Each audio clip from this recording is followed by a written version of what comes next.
जब वोटिंग होती है, मतदान होता है तो देश प्रदेश की जनता बड़ी उम्मीदों के साथ ऐसे राजनेताओं को चुनने का प्रयास करती है कि उन राजनेताओं को यदि लोकतांत्रिक ताकत मिलेगी तो कहीं ना कहीं जन कल्याण के काम होंगे। लेकिन जब राजनेताओं पर ही ऐसे बयान आने लगे और ऐसे आरोप लगने लगे कि ये तो भ्रष्टाचार में शामिल है, इसने 1,000 करोड़ रुपए का भ्रष्टाचार फैलाया है, ये 500 करोड़ रुपए में डील करके बैठा हुआ है, तो फिर वो राजनेता जनता के लिए क्या काम कर सकते हैं और जनता उनसे क्या उम्मीद कर सकती है। दरअसल वर्ष 2023 में राजस्थान में विधानसभा के चुनाव हुए। उस दौरान कांग्रेस पार्टी की सरकार थी। कांग्रेस पार्टी के मुख्यमंत्री अशोक गहलोत और सत्ता विरोधी लहर के चलते वहां भारतीय जनता पार्टी को सरकार बनाने का मौका मिला।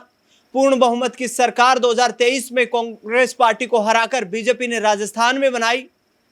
लेकिन हश्र यह हुआ कि अब सरकार 2 साल का कार्यकाल भी पूरा नहीं कर पाई है और इस बीच ही सीएम कुर्सी को लेकर बड़ी जंग शुरू हो चुकी है। लड़ाई यह है कि आखिरकार क्या भजनलाल शर्मा सरकार के तमाम मंत्रियों पर लगते भ्रष्टाचार के गंभीर आरोप अब भजनलाल शर्मा की कुर्सी के लिए बड़ा खतरा साबित होंगे। वाकई क्या भारतीय जनता पार्टी केंद्रीय संगठन अब राजस्थान में सीएम कुर्सी पर कोई बड़ा फेरबदल करता हुआ नजर आएगा?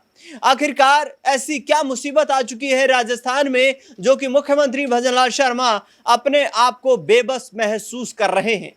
दरअसल मामला कुछ इस तरीके से है कि ऊर्जा विभाग की तरफ से ये कोशिशें की गई है कि आने वाले वक्त में राजस्थान में, संपूर्ण राजस्थान में जो इलेक्ट्रिक मीटर हैं, यानी कि आपके घरों पर जो बिजली के मीटर लगे हुए हैं, अब वो मीटर चेंज किए जाएंगे और वो प्रीपेड मीटर लगाए जाएंगे जिसमें पहले आपको पैसा डालना होगा और उसके बाद आपके घर में लाइट जल पाएगी। दरअसल इस पूरे मामले के पीछे राजस्थान में नागौर से लोकसभा के सांसद हनुमान बेनीवाल ने मोर्चा खोल दिया है भजनलाल शर्मा के खिलाफ और कहा जा रहा है कि मुख्यमंत्री अचेत अवस्था में है, मुख्यमंत्री को पता ही नहीं है कि किस विभाग में कितना भ्रष्टाचार हो रहा है।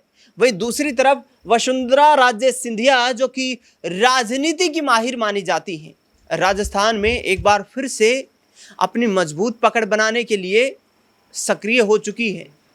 कई विधायकों को इन्होंने जयपुर में अपने आवास पर बुलाया और ये कहा गया कि पार्टी के विधायक जो हैं वो शिष्टाचार मुलाकात के लिए आए थे और उसके साथ साथ हम राजस्थान की सरकार को पूर्ण समर्थन के साथ जो है आगे बढ़ा रहे हैं, सरकार के साथ चल रहे हैं। लेकिन भजनलाल शर्मा पर लगते गंभीर आरोप क्या वसुंधरा राजे सिंधिया के लिए सीएम कुर्सी पर बैठने का एक अवसर है? चर्चा करेंगे, लेकिन पहले हनुमान बेनीवाल का वो आरोप सुनाते हैं। आप सेटलमेंट की व्यवस्था भी होती है, लेकिन दुर्भाग्य से स्मार्ट मीटर के नाम पे हजारों करोड़ रुपए राजस्थान की बड़ी बड़ी जनता का बर्बाद कर देना सिर्फ मंत्री जी की शौक, इस मंत्री जी का काम कैसे हो, कंपनी को ऑब्लाइज कैसे करें और पैसा सरकार, इनका कहना है कि पैसा तो हमें ऊपर तक देना पड़ता है। ऊपर कौन सी जगह, उस बात का मुझे आज तक पता नहीं लगा कि ऊपर तो दिल्ली और जयपुर दोनों है, तो मंत्री जी बता सकते हैं ऊपर दिल्ली की तरफ देना पड़ता है जयपुर की तरफ। ये दुर्भाग्य। और ये मंत्री जो हीरालाल नागर है, आपके बिजली मंत्री, जो मेरे कनेक्शन की तो बात जोर जोर से कहते हैं हनुमान जी का हमने कनेक्शन काट दिया।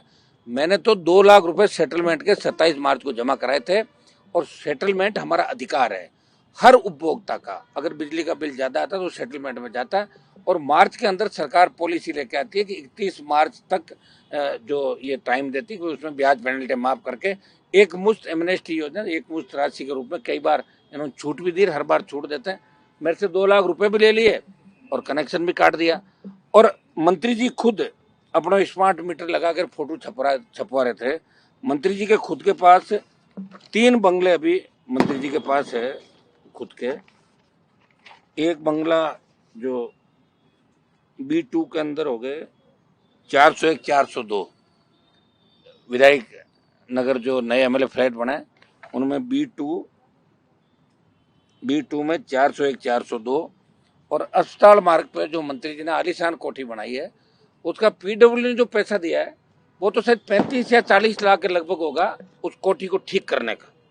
लेकिन 2 करोड़ रुपए से अत्याधुनिक, जो कह सकते हैं कि हर चीज रिमोट से ही चलती है, वो अंदर से एक ठेकेदार वीडियो लेकर आया था।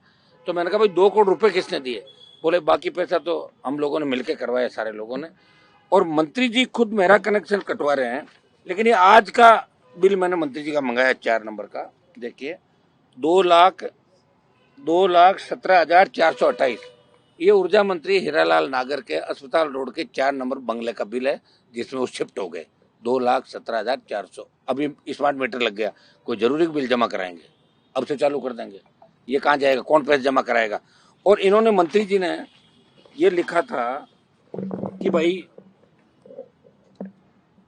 401 और 402 जो फ्लैट लिए,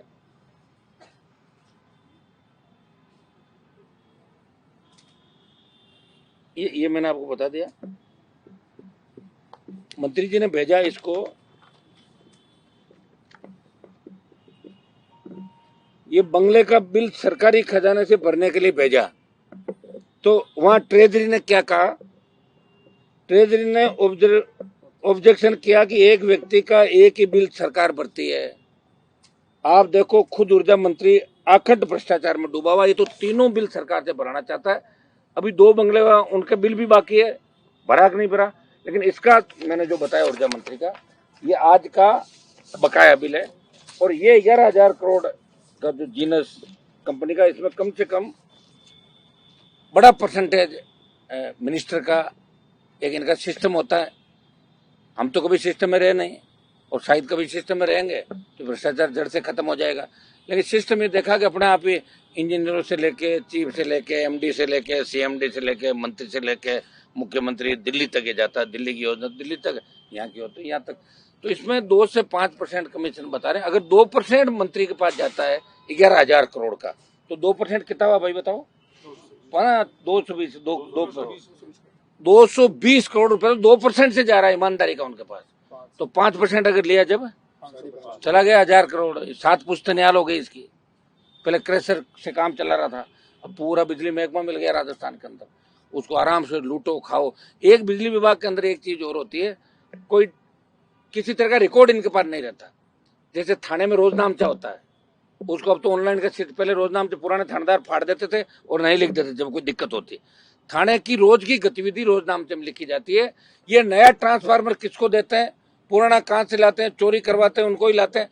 और ये जो 11,000 करोड़ रुपए का काम इन्होंने किया सरकार ने, इस काम से ये चाहते तो बिजली की छिज्जत रोक सकते थे, नए जीएसएस खोल सकते थे, पूरी बिजली दे सकते थे 6 घंटा 7 घंटा। ट्रिपिंग जो आ रही है उसको कम कर सकते थे। और आज राजस्थान सोलर और विंड के बाद नंबर 1 की ओर बढ़ रहा है। हर जगह सोलर विंड देख रहे हो। और हमारी जो थर्मल इकाइयां हैं वो भी अच्छा बिजली का उत्पादन कर रही है। हम 1-2 साल बाद अगर ईमानदारी से सरकार काम करे तो हम बिजली निर्यात करने की स्थिति के अंदर है। लेकिन मंत्री जी अपने 7 पीढ़ियों का जो मरोड़ है वो सारी की सारी निकाल लेंगे। पहली बार मौका मिला है, शायद सेकंड बार एमएलए रहे होंगे। और खियूसर का जो हमारा एमएलए है, उसको लोगों ने कहा भाई आप बिल क्यों नहीं भरे एमएलए साहब? तो उसने कहा मैं बिल नहीं भरूंगा। मंत्री जी ने मुझे कहा है कि आप तो जीत गए और हनुमान जी हार गए, तो आप ऐसा करो मैं खुद ही नहीं भर रहा हूँ। तो ये बिल देखो, इसका एक भाई रामेश्वर बीजाराम, कनेक्शन पीडीसी करा देना, मतलब 25-300 पीडीसी करा के नया कनेक्शन उसी कैंपस में लेना। फिर इसका दूसरा भाई आ गया रामेश्वर, इसी रामेश्वर ने 28,751 पीडीसी, तीसरा उसी ढाणी के अंदर। कायदे से पीडीसी कराने के बाद उस कैंपस में जब तक कोई क्लियर नहीं हो। तो सुना, हनुमान बेनीवाल सीधे तौर पर आरोप लगा रहे हैं कि राज्य सरकार के ऊर्जा मंत्री हजारों करोड़ रुपए के भ्रष्टाचार में लिप्त हैं। मुख्यमंत्री भी इसमें शामिल हैं, अधिकारी, वरिष्ठ अधिकारी शामिल हैं, लेकिन कोई एक्शन उनके खिलाफ नहीं हो रहा है। दूसरी ओर वसुंधरा राजे सिंधिया इस जुगत में जुटी हुई हैं कि अब आने वाले वक्त में भजनलाल शर्मा के खिलाफ जो सत्ता विरोधी लहर बन रही है उसका कहीं ना कहीं रिवॉर्ड उन्हें मिल सकता है। और आगामी वक्त में जो बचा हुआ 3 साल का कार्यकाल है वो वसुंधरा राजे सिंधिया के नेतृत्व में राजस्थान में भारतीय जनता पार्टी संपन्न कर सकती है। देखना दिलचस्प होगा कि हाईकमान क्या बड़े फैसले लेती हुई नजर आती है। फिलहाल इस खास रिपोर्ट में इतना ही। देश दुनिया से जुड़ी तमाम बड़ी खबरों के लिए देखते रहिए नेक्स्ट 9 आवाज।